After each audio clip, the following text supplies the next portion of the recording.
Bismillahirrahmanirrahim.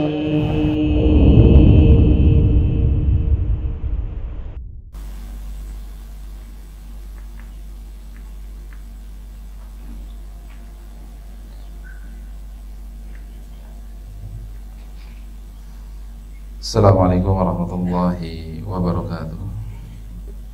Bismillahirrahmanirrahim. Alhamdulillahi ala ihsani wa syukru lahu ala taufiqihi wa amtinani. Wassalatu wassalamu ala Rasulillah wa ala alihi wa sahbihi wa man tabi'a hudahu ila yaumiddin. Ya ayyuhalladzina amanu taqullaha haqqa tuqatih wa la tamutunna illa wa antum muslimun. Ma'asyiral muslimin, jamaah yang senantiasa dirahmati oleh Allah. Alhamdulillah, segala puji dan syukur kita panjatkan kepada Allah Subhanahu wa taala atas segenap karunia dan nikmat yang telah Allah Subhanahu wa taala anugerahkan kepada kita semua. Ma'asyiral muslimin, hadirin dan hadirat yang senantiasa dirahmati oleh Allah. Sebelum kita akan lanjutkan pembahasan kitab Umdatul Ahkam pada pembahasan bab yang baru, masih ada satu pembahasan hadis lagi yang belum dibahas pada kesempatan sebelumnya, yaitu sebuah hadis dari Nabi Sallallahu Alaihi Wasallam yang diriwayatkan oleh seorang sahabat yang bernama Sahal bin Sa'ad As-Sa'idi radhiyallahu ta'ala anhu, anna rijalan tamaru fi minbari Rasulillah sallallahu alaihi wasallam min ayyi 'udin huwa. Suatu ketika Sahal bin Sa'ad mendapati beberapa orang sahabat-sahabat Nabi sallallahu alaihi wasallam sedang berdebat dan berselisih satu dengan yang lainnya terkait tentang mimbar Nabi sallallahu alaihi wasallam, terkait tentang dari kayu apa dibuat mimbar Nabi sallallahu alaihi wasallam. Faqala Sahlun, lalu kemudian Sahal mencoba untuk menengahi perdebatan yang terjadi. Beliau menjelaskan terkait tentang dari kayu apa terbuat mimbar Nabi sallallahu alaihi wasallam, karena Sahal bin Sa'ad tidak hanya mengetahui secara persis dari kayu apa terbuat mimbar Nabi sallallahu alaihi wasallam, bahkan beliau juga tahu persis siapa yang membuat mimbar tersebut dan kapan pertama kali mimbar tersebut digunakan oleh Rasulullah sallallahu alaihi wasallam. Maka kata Sahal bin Sa'ad radhiyallahu ta'ala anhu, beliau mengatakan min tarfai al-ghaba, bahwasanya bahan kayu mimbar Nabi sallallahu alaihi wasallam itu terbuat dari kayu pohon torfa. Torfa ini kata para ulama yaitu pohon yang mirip dengan pohon cemara, tapi lebih kecil dibandingkan dengan pohon cemara. Dari situlah, dari pohon atau dari kayu itulah kemudian terbuat mimbar Nabi sallallahu alaihi wasallam. Kemudian kata Sahal bin Sa'ad As-Sa'idi radhiyallahu ta'ala anhu, wa qad ra'aitu an-nabiyya sallallahu alaihi wasallam qama alaihi fakabbara wa kabbara an-nasu wara'ahu wa huwa 'alal mimbar. Bahkan saya pernah melihat dengan kedua mata saya di mana Nabi Sallallahu Alaihi Wasallam naik ke atas mimbar dan beliau salat di atas mimbar.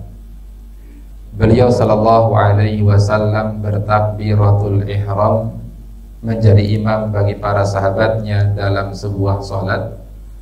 Dan Allah Ta'ala alam salat apa ini, tapi oleh penulis diletakkan di pembahasan salat Jumat. Jadi ini mungkin isyarah dari penulis bahwasanya salat tersebut adalah salat Jumat. Nabi Sallallahu Alaihi Wasallam bertakbiratul ihram, salat di atas mimbar, mengimami para sahabatnya. Maka para sahabat pun kemudian bertakbir mengikuti takbir Nabi Sallallahu Alaihi Wasallam. Thumma rafa'a fanazala al-qahqara hatta sajada fi aslil mimbari. Lalu ketika Nabi Sallallahu Alaihi Wasallam dalam posisi bangkit dari ruku, hendak bersiap-siap untuk sujud, maka Nabi Sallallahu Alaihi Wasallam turun sampai ke tangga mimbar beliau yang pertama. Karena mimbar Nabi Sallallahu Alaihi Wasallam itu tangganya ada 3. Ya, tangganya ada 3. Dan ini berdasarkan kepada hadis yang pernah dan sering kita dengar, bahwasanya Nabi Sallallahu Alaihi Wasallam pernah suatu ketika beliau naik ke atas mimbar. Begitu menapaki tangga mimbar beliau yang pertama, beliau mengucapkan amin. Kemudian menapaki tangga mimbar beliau yang kedua, beliau juga mengucapkan amin. Kemudian ketika menapaki tangga mimbar beliau yang ketiga, beliau juga mengucapkan amin. Jadi sekali lagi, mimbar Nabi Sallallahu Alaihi Wasallam itu terdiri dari 3 ya anak tangga. Dan sebagian para ulama menjelaskan, termasuk diantaranya oleh Syekh Muhammad bin Shalih Al-Utsaimin, terkait tentang berapa tinggi mimbar Nabi Sallallahu Alaihi Wasallam kalau dikonversikan dengan ukuran zaman sekarang. Beliau mengatakan secara panjangnya, maka panjangnya kurang lebih meter warubu, yaitu 1,15 meter. Ya, 1/4 meter. Belum, betul ya? 1/4 itu 1,15 cm. 1,25 ya. Oh ya, 1,25. 1,25 cm. Ya. Cm 1,25 meter. Ya, atau 125 cm. Itu tinggi ya mimbar Nabi Sallallahu Alaihi Wasallam. Maka dikatakan tadi, Nabi ketika bertakbiratul ihram, memulai salatnya, memimpin salatnya kaum muslimin, beliau salat di atas mimbar dan beliau bertakbiratul ihram di tangga mimbar yang paling atas. Begitu akan sujud, maka beliau turun sampai anak tangga mimbar yang pertama. Ya, kenapa harus turun? Karena akan sujud, ya, biar beliau leluasa untuk sujud. Karena nggak mungkin tentunya akan sujud ketika beliau berada di mana, di anak tangga yang ketiga. Maka beliau turun sampai ke anak tangga yang pertama. Lalu kemudian kata Sahal bin Sa'ad As-Sa'idi radhiyallahu taala anhu, beliau mengatakan, "Tsumma rafa'a fanazala al-qahqara hatta sajada fi aslil mimbar." Lalu kemudian beliau pun turun ke anak tangga yang paling bawah. Lalu kemudian beliau Sallallahu Alaihi Wasallam pun sujud dari anak tangga yang paling yang paling bawah. Tsumma ada hatta faragha min akhiri salatihi, lalu kemudian ketika melanjutkan ke rakaat yang berikutnya, maka Nabi Shallallahu Alaihi Wasallam kembali ke anak tangga yang ketiga. Beliau kembali naik ke atas, kemudian melanjutkan salatnya sampai dengan ketika beliau bangkit dari ruku, beliau kembali kemudian turun ke anak tangga yang paling bawah, lalu kemudian beliau sujud. Ini beliau lakukan sampai kapan? Sampai salat beliau selesai. Lalu kemudian thumma aqbala 'alan nas, begitu salat selesai, maka Nabi Shallallahu Alaihi Wasallam kemudian menghadapkan wajah beliau kepada para sahabatnya. Faqala, lalu kemudian beliau berkata, ya ayyuhan nasu, inni sana'tu hadza litatammu bi wa lita'allamu salati. Wahai sekalian para sahabatku, sesungguhnya aku salat di atas mimbar ini aku lakukan agar kalian bisa mempelajari bagaimana tata cara salat yang aku ajarkan, dan agar kalian bisa meneladani dan mengikuti salat yang aku ajarkan. Ini yang disampaikan oleh Rasulullah sallallahu alaihi wasallam. Masyaallah muslimin, hadirin dan hadirat yang senantiasa dirahmati oleh Allah. Apa faidah yang bisa diambil dari hadis yang mulia ini? Kata Syekh Muhammad bin Shalih Al-Utsaimin yang pertama, masyru'iyyatu ittikhadil mimbari fil masjidi liyakhtuba alaihi, disyariatkan untuk membuat mimbar, untuk meletakkan mimbar agar bisa digunakan bagi seorang khatib untuk menyampaikan khutbah di atasnya. Kemudian yang kedua kata beliau, jawazus salati fawqal mimbari wa yasjudu alaihi in tamakkana wa illa fa'alal ardi. Kemudian faidah yang kedua yang bisa diambil dari hadis yang mulia ini adalah terkait tentang dibolehkannya bagi seseorang untuk sholat di atas mimbar.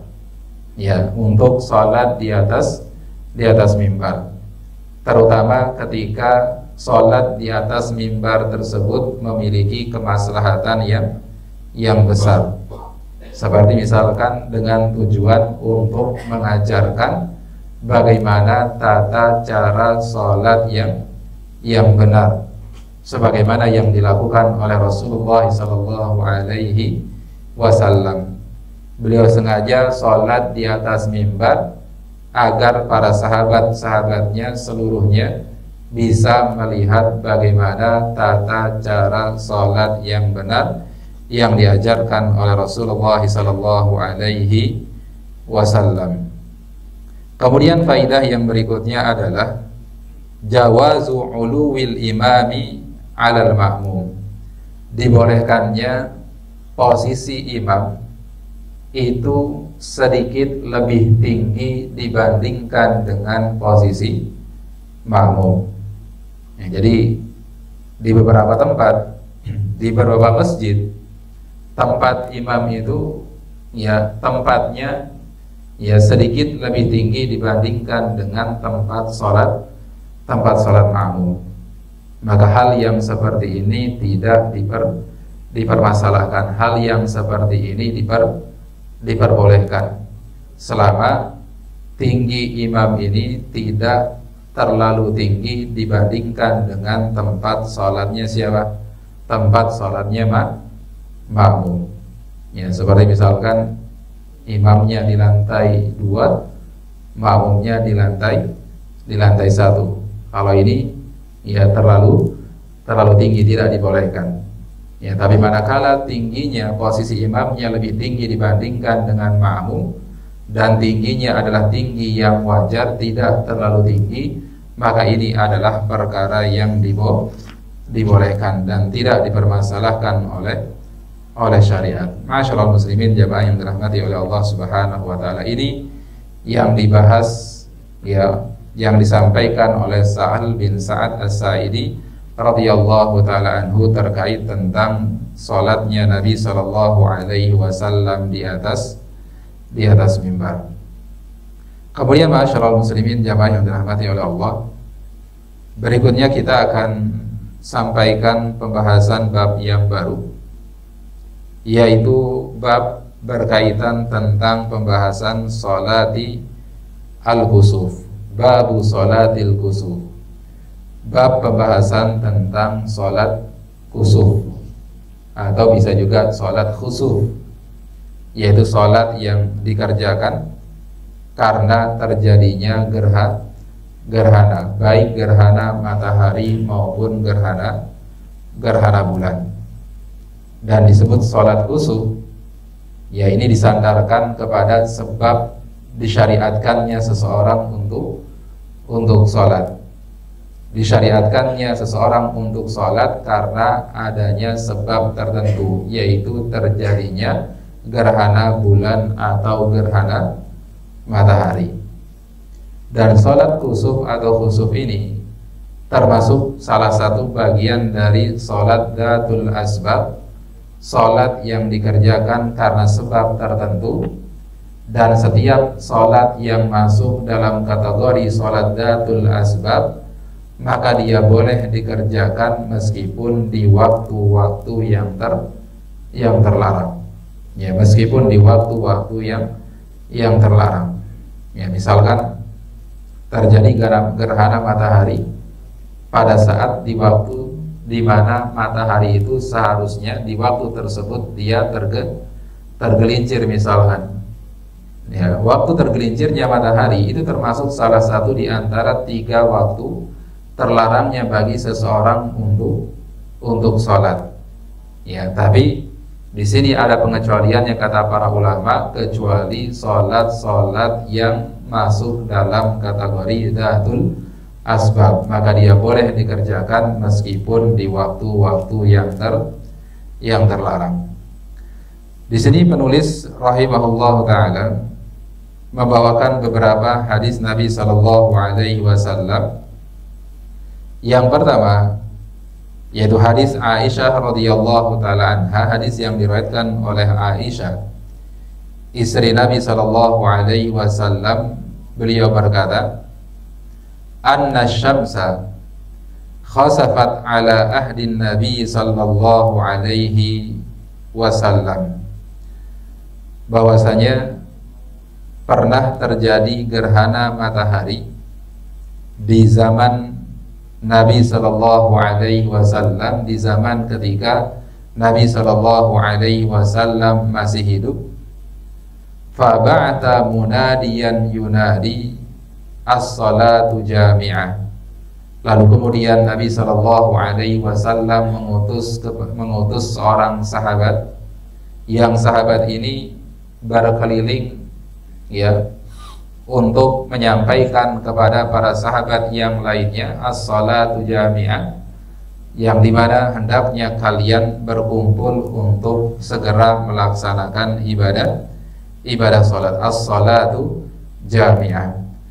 Fajtama'u wa taqaddam. Lalu kemudian ketika para sahabatnya sudah berkumpul, semuanya sudah siap untuk melaksanakan ibadah salat gerhana matahari, taqaddam, maka kemudian Nabi sallallahu alaihi wasallam maju menjadi imam bagi para sahabatnya. Fakabbara wa shalla 4 raka'atin fi raka'ataini wa 4 sajadatin. Maka Nabi sallallahu alaihi wasallam kemudian bertakbir dan beliau salat 2 rakaat. Di setiap rakaatnya beliau ruku berapa kali? Ruku masing-masing dua kali. Sehingga dalam dua rakaat tersebut Nabi sallallahu alaihi wasallam ruku sebanyak 4 kali, dan sujudnya pun juga sebanyak 4 kali. Ya, sebanyak 4 kali.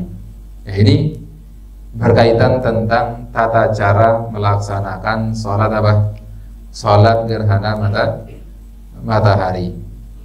Dan di dalam hadis ini tidak disebutkan bahwasanya pada saat melaksanakan salat ini terlebih dahulu dikumandangkan adzan atau iqamah.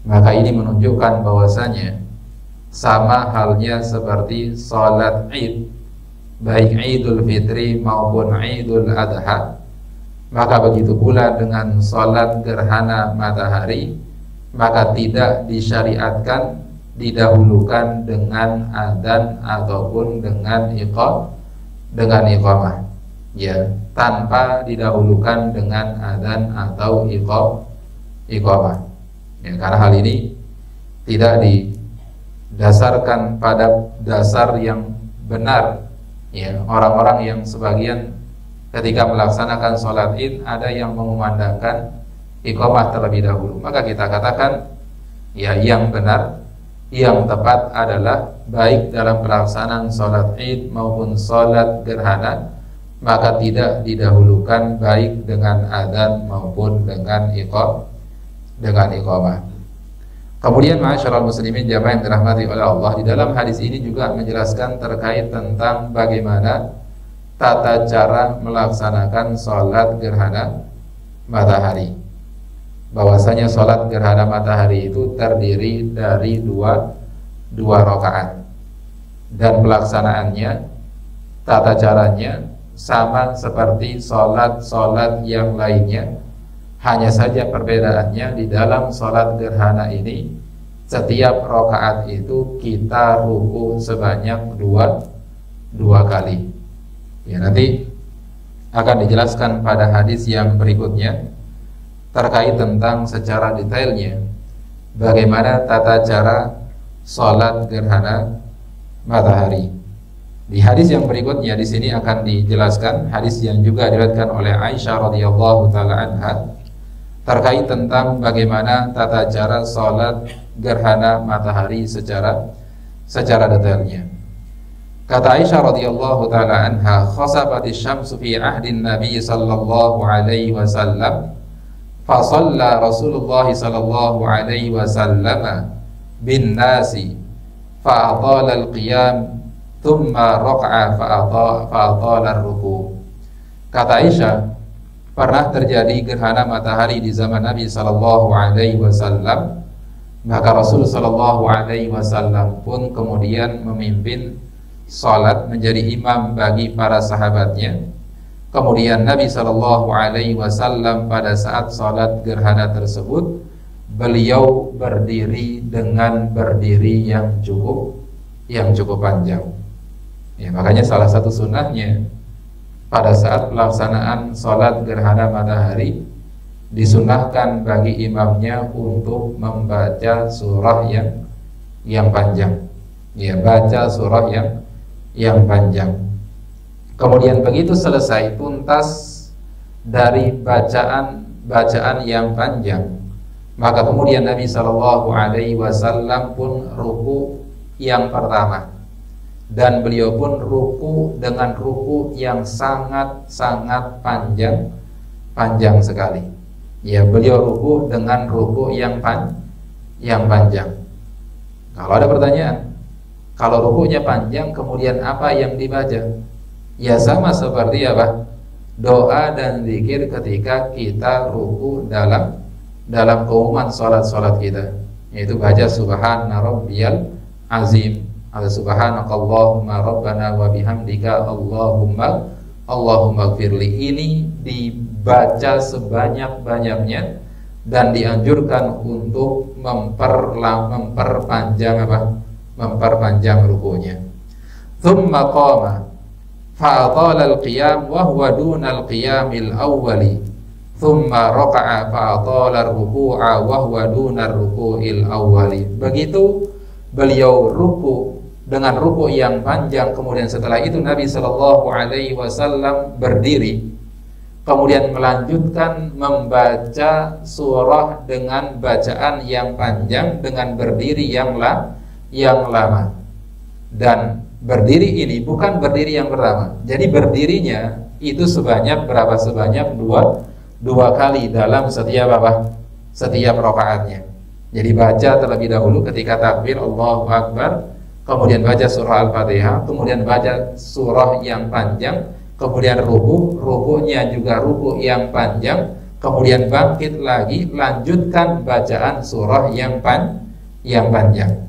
Ya, jadi bukan ya takbiratul ihram, kemudian baca Fatihah, surah yang panjang, ruku yang lama, kemudian berdiri sebentar, kemudian ruku lagi, enggak. Tapi begitu bangkit dari ruku yang pertama, maka dianjurkan untuk juga berdiri yang lama dan membaca surah yang panjang. Setelah itu apa? Setelah itu kemudian ruku lagi, ruku yang kedua. Ya, ruku yang kedua juga ruku dalam waktu yang panjang, dalam waktu yang lama. Lalu kemudian kata Aisyah radhiyallahu taala anha, beliau mengatakan, "Tsumma sajada fa atala sujud." Lalu kemudian setelah itu, begitu bangkit dari ruku, ya kemudian i'tidal, maka Nabi sallallahu alaihi wasallam kemudian apa? Kemudian sujud, dan beliau juga memperlama sujudnya. Beliau memperlama sujudnya.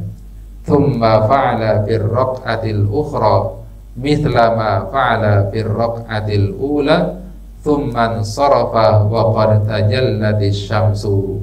Lalu kemudian Nabi sallallahu alaihi wasallam bangkit ke rakaat yang kedua, dan beliau melakukan sama seperti yang beliau lakukan pada rakaat yang pertama, yaitu berdiri yang lama, membaca surah-surah yang panjang, kemudian ruku yang lama, memperbanyak zikir kepada Allah Azza wa Jalla, kemudian bangkit lagi membaca surah yang panjang lagi, kemudian ruku lagi dengan ruku yang lama, kemudian bangkit, baru kemudian sujud dan juga dengan sujud yang lama. Begitu selesai 2 rakaat, kemudian Nabi sallallahu alaihi wasallam salam, salatnya selesai, dan ketika itu matahari sudah terlihat.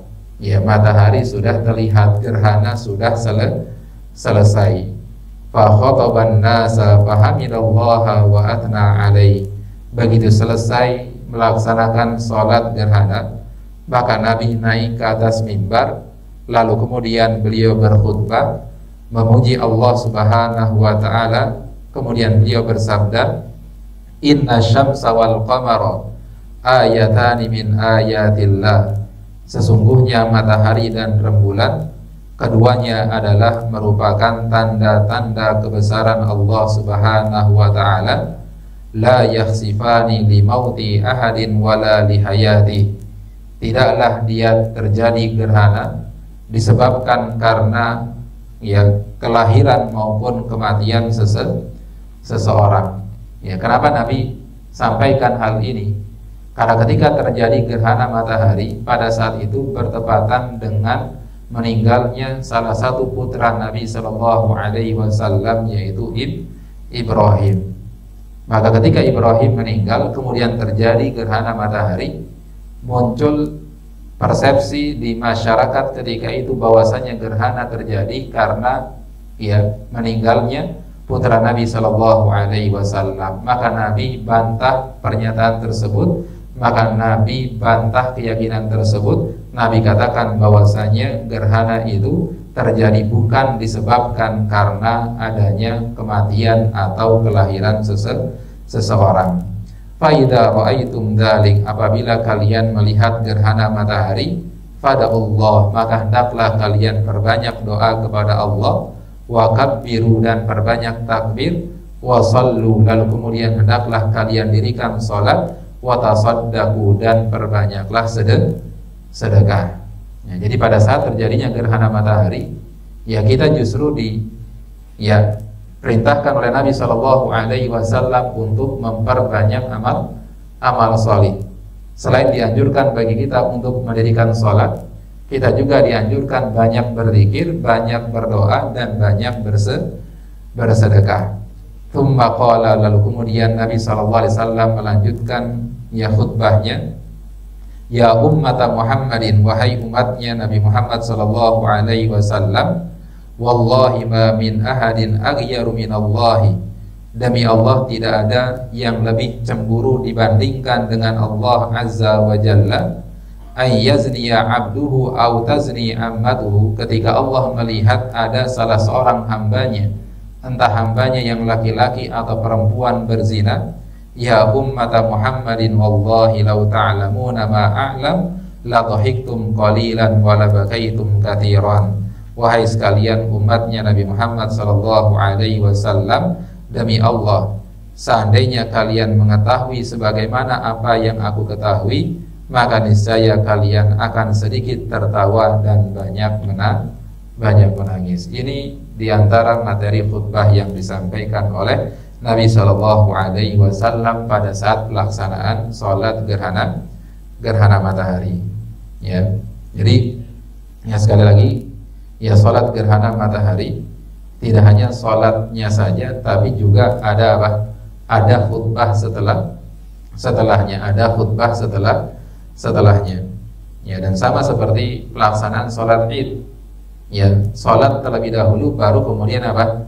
Baru kemudian khutbah.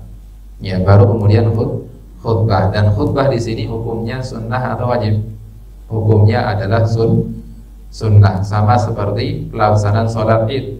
Kenapa khutbahnya dibelakangkan? Karena hukum daripada khutbahnya adalah sunnah, tidak wajib seperti khutbah sholat Jumat. Wallahu ta'ala a'lam bishawab. Nah, sampai sini ada pertanyaan.